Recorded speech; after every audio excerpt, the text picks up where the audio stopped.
Je vais vous faire une démonstration sur l'utilisation des digues dentaires. Les digues dentaires sont utilisées pour la protection contre les infections transmissibles sexuellement pendant les rapports sexuels oraux. Nous allons jeter un coup d'œil à celle-ci. Les digues dentaires sont des morceaux de latex minces d'une assez grande surface. Elles forment une barrière entre les parties génitales d'un partenaire et la bouche de l'autre partenaire.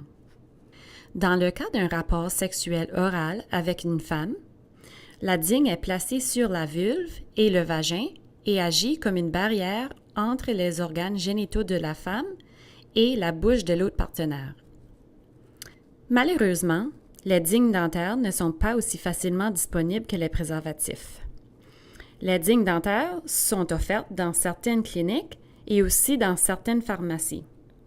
Puisqu'elles ne se trouvent pas facilement, je vais vous montrer comment faire une digue dentaire à partir d'un préservatif masculin.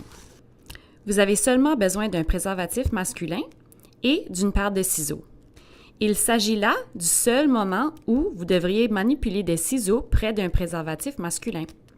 Nous allons sortir le préservatif de son emballage et couper le bout du préservatif avec les ciseaux. On trouve parfois un petit réservoir tout au bout sur la pointe d'un préservatif. Nous allons le couper. Ensuite, nous allons prendre les ciseaux et couper l'anneau que forme le préservatif, puis le dérouler. Voilà, nous avons maintenant une digue dentaire. Celle-ci est à saveur de fraise, puisqu'elle est faite à partir d'un préservatif à saveur de fraise.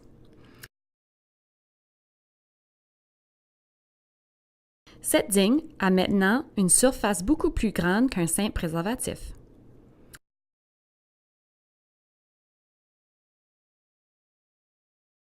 Comme avec les condoms, on ne se sert d'une digue dentaire qu'une seule fois et on la jette à la poubelle après l'utilisation.